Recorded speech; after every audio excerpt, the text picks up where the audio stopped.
Hey, good afternoon, sir. So,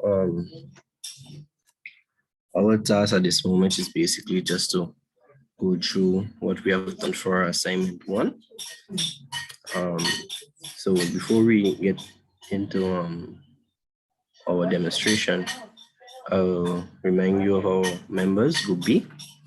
So we have Kerry Henry, we have Jamal Liverpool, Akeem Kalman, Kadisha Lewis, Joshua Ramit, and yours truly, Christopher Nelson.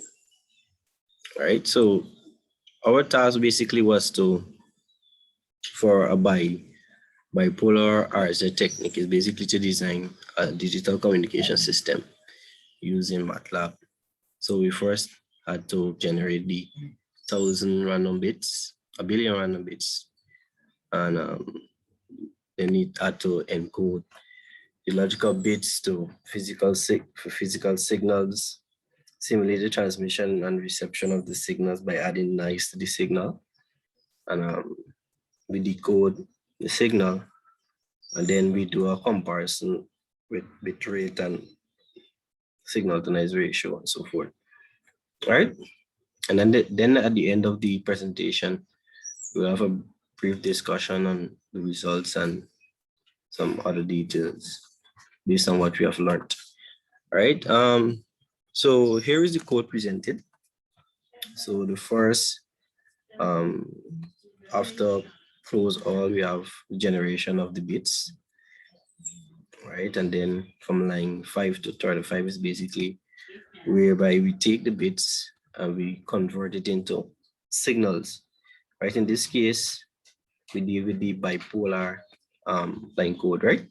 Whereby for the first one, we have a positive, and the second, we have a negative amplitude, right? But when it comes to zero, it remain on the it remain at zero, right?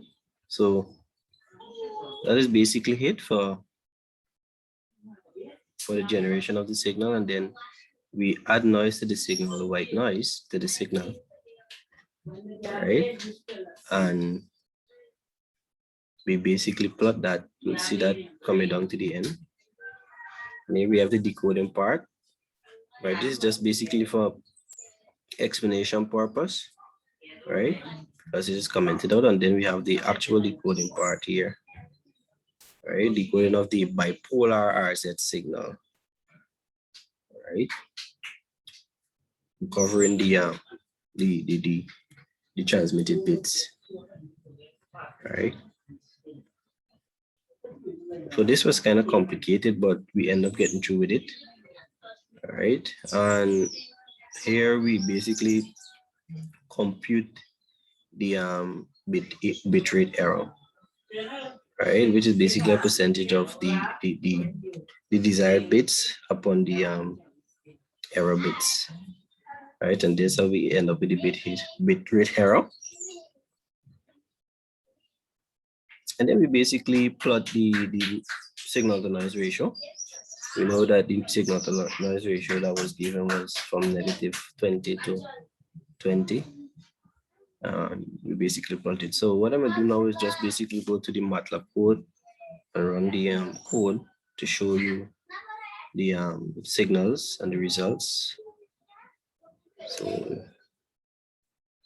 So one thing to note is that we couldn't use to get a representation of the signal and so forth, we couldn't use 1,000 bits. We find that at 100, no, at 1,000, from 1,000 up, it is not like working effectively, computer, not responding. So we're just gonna do it with 100 for demonstration purpose. It will take a while.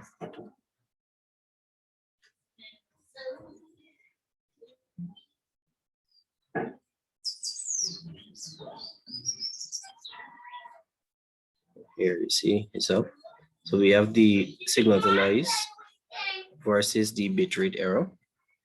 If you notice that as we increase the signal to noise, right, in decibel, which means that there's less noise into the signal, the error, the bit error basically decrease. That is one thing to note. And for here, it's just basically a representation of the bipolar. So we have a positive, and for the next one we have a negative. For the next one we have a positive. For the next one we have a negative. So that's how the bipolar basically the technique works. And for zero we basically keep it on the x-axis, right? And this is basically the white noise added to the signal here, right? This is just for explanation purpose, demonstration purpose. And let me see.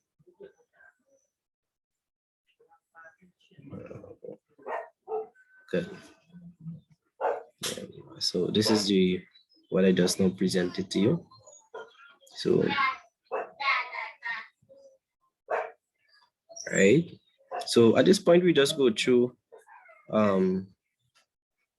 final discussion of what the presentation, the assignment was all about. So I'll ask my next colleague, Aki Makama, to take us through that. So go ahead, Aki. Okay, thanks, Christopher, for the introduction and the running of the code to show how the bipolar line coding technique work for our assignment. So now for the discussion, right? So the process of a communication system in MATLAB using the bipolar line coding technique was successful for our group because, as you could see when you run the program, it was shown that as you increase the bit error rate, the signal, as you increase the signal to noise ratio, which is from minus 20 dB to 20 dB, we see that the bit error rate reduces and so forth. So that was shown to be successful. So the binary interface was used to connect the source and the channel, and the source encoder, which converts the source output to a binary sequence, which is then processed by the channel encoder, which is also known as the modulator for the transmission over the channel.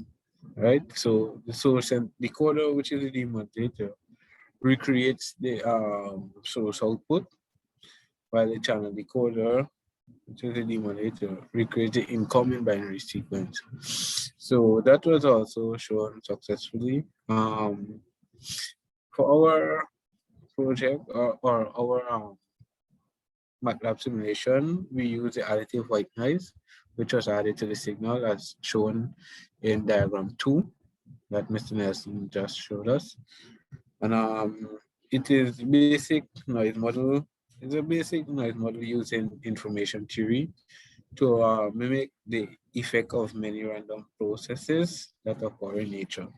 So white refers to the idea that it has uniform power across the frequency band for the information system. So the relationship between the bit error rate and signal to noise ratio was presented and understood, which was shown on the diagram by Mr. Nelson. The number of bit error per unit time is also known as the bit error rate.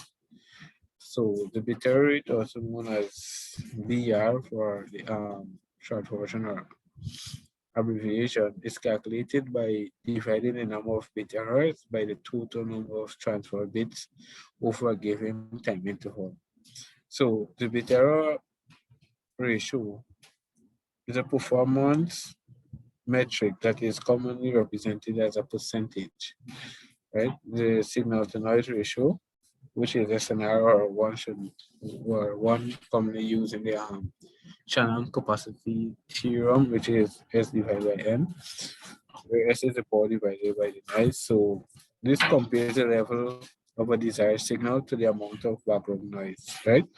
The signal to noise ratio is frequently given in decibels and is defined as the ratio of power signals to noise power.